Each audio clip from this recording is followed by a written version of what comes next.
When it comes to buying your first home in Toronto, the best thing you can do for yourself is keep in touch with the real estate market, stay up to date with the stats and the trends, and see what's going on a monthly basis. And that's exactly what we do with Toronto Condos by the numbers, where we go over the numbers to either rent or buy different types of Toronto condos every single month. My name is Gabriela Batista from Homes into Reality. I'm a Toronto real estate agent. I talk every single week about being a first-time buyer with the sole purpose of eventually educating you every single week. And when you're already buy that first home, you can do so with confidence and well-educated. If you want to see how I can help you on your first-time buying goals, feel free to reach out. My information, my phone number, my email, my calendar link is in the description. More than happy to jump on a call and talk about buying your first home together. This week, we're talking condos. We're going to go over all the different rent versus buying numbers for different types of layouts of different condos. We're going over studios, 1 bedrooms, 1+ dens, and 2-bedroom condos. And we're looking at the median price point to purchase or to rent those different condos. We'll also take a peek at the overall market trends along the way. Now, starting with our studio condos, we're looking at a median price point to rent of $2,150 a month to rent. And that's up about $50 from our past months. We were flat at about $2,100 for about 6-7 months. We were flat after that really big peak in September of 2022 when we hit a median price point of $2,200 a month, you see in our graph. But we were staying flat at that number. This is the first increase we've seen for those 6-7 months. I wouldn't be surprised if eventually we get back to that $2,200 plus by the end of this really busy summer rental period, but only time will tell. Now moving on to our actual purchasing numbers, we have a median price point to purchase of $509,000. And before I even get into the stats of this, when it comes to the studio median price points, it's much more volatile. So the prices don't follow as much of a logical scale because there's much less property that transact on the purchasing market for studios versus the rental market. It's not as reliable. The numbers change on a month-to-month basis much more often than the actual rental numbers do. Studio sales are also down month over month. Last month we were dealing with 41 studio sales versus this month we're dealing with 28 studio sales. So much less of a volume to have more of an accurate number to look at. Now moving on to your 1 bedrooms. And overall for 1 bedrooms, it's a much more common actual floor plan. The studios, we're dealing with more hundreds or dozens. When it comes to a 1 bedroom, we're dealing with over 1,000 rentals and several hundred when it comes to actually purchasing these properties. Now, with much more reliable numbers, I can tell you the median rent of a 1 bedroom for the month of June was $2,432 a month. And that's up slightly at $2,400 a month for the past couple months. We're up about $32. And with that being said, there's been a slight increase. It feels like the market's picked up a little bit. There's been a similar amount of rentals from this month versus last month to the point where it's a really good sample size, but we are seeing the market increase slightly after being relatively flat for the past couple months. Now moving on to sales, we're dealing with a little bit less of a volume compared to May. In May, we had 340 condos that sold that are 1 bedrooms, and this month we have 261 condos that sold that are 1 bedroom. So a little bit less of a volume. Prices have also reduced as well with a median price point of $598,000. So a little bit less from last month. Last month was just over $600,000.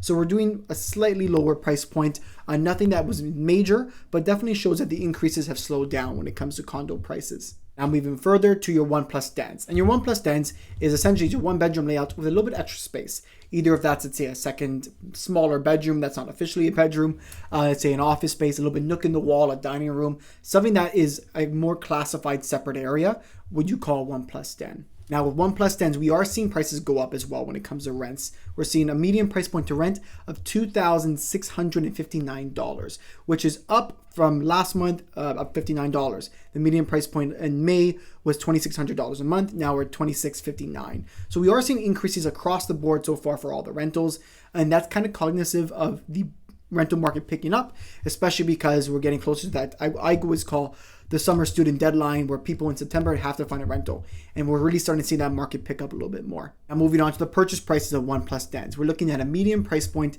of $671,000, and that, if we look at past months, actually we'll pull up the graph to even show you, has been a very slow increase month over month. Nothing drastic when it comes to prices on the purchasing side, but definitely slow increase every single month. And with other trends, do we expect prices to really jump up? Probably not, but it's showing that there has been some stable appreciation month over month when it comes to the 1+ dens. One thing you're going to want to do is stay tuned to the very end of the video where I go over all of my thoughts on the overall trends when it comes to renting and buying condos in Toronto. And our last layout, our biggest layout, is our 2-bedroom condos. And the 2 bedrooms speaks for itself. 1 bedroom, 2 bedroom. It's going to be our largest layout when it comes to these properties. And for renting numbers, the trend's been very similar. We have a median price point to rent of $3,241 a month, which is up because last month the median price point was just under $3,200 a month. So we're up about $50 a month. And that's the fourth different property that's had a pretty significant $50 increase across the board. We're not seeing those huge spikes that we saw last year when it comes to rental prices, you'll see, especially when it comes to the 2 bedrooms. You'll take a look at how much they jumped up from May to June. We're not seeing those same jumps up, but we are seeing definitely some increases heading into the summer market. And lastly, let's get into the prices for 2 bedrooms. We have a median price point of $769,000, and that price point is actually down compared to last month. Last month, we saw a really big spike getting prices to $790,000, and now we're coming back to a little bit more into reality at $668,000. So overall, if we look at the grand picture of the past, let's say 4-5 months, prices are up, but they're down from last month, which is, let's say, the peak of 2-bedroom prices. Now, what does this all mean? Let's get into the rental numbers first really quickly. Across the board for rentals, all prices are up for the median price point. And I'm seeing the market now, it's getting a little bit more competitive. It's very difficult to find that entry-level price point for all types of properties, 1 bedrooms, 1+10s, studios, 2 bedrooms. The entry-level price point is very difficult. So that price point is getting pushed up a little bit as we get closer to that really busy summer market. I'm hearing from a lot of people that they're dealing with multiple offer situations, and if something is priced properly in the rental market, it's going to go pretty quick. With that being said, I do expect these prices to maybe go up a little bit more as we get to the summer months. We're probably going to peak around September, where people have that urgency finish, where they need to have that place by September. People are more willing to pay more money because they want to have that place and they need to have that place, versus October, November, prices probably will cool down just a little bit. So I do expect some increases. Again, if we look at the charts from past years, we're not seeing that same spike up, but we're definitely seeing some, consistent increases in rent month over month. Now, from a purchasing standpoint, we're definitely seeing some changes in prices and in the overall volume. We're seeing less sales happen from, instead of May versus June, less people are actively in the market, and that makes sense. There have been rate increases where there's maybe not that same buyer demand. May numbers were essentially at their peak in the overall sold numbers, so there's going to be less volume going into June. Overall, prices have been interesting on the condo end. We never really saw huge spikes up compared to, let's say, the detached market.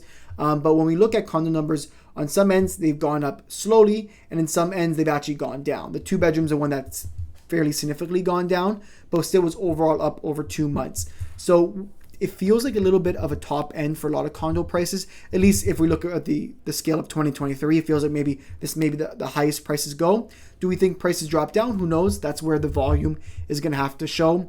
If there's consistently more listings on the market, and there's a lot more listings on the market, we'll probably see some prices go down in the short term. So it's important to note that this feels like a bit of a turning point when it comes to Toronto condo numbers, at least on the purchasing end. And the good thing is this: if you've made it this far in the video, who knows, 10 minutes in, whatever it is, you're definitely interested enough in the Toronto condo market, and you're keeping a very good eye. And that's something that, as a first-time buyer, is extremely valuable. You want to track these numbers on a monthly basis, and that's why I put these videos out for clients, for potential new clients, so they can see what's going on in the market and make their own judgment of what's happening in the market. If you're actively looking for properties, you want to make sure you know what the price trends are going. If it's a great time to buy right now, or if it's a time where maybe you can wait 2 months. Everyone's situation is so different, especially if you're a first-time buyer moving into the property yourself.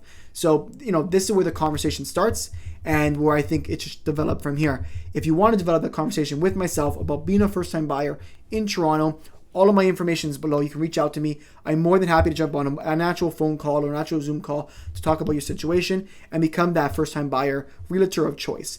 Anyways, if you have questions, feel free to reach out. I'm happy you're able to tune into this video this week. Enjoy the rest of your long weekend, whenever it is. Talk soon. Take care. Bye.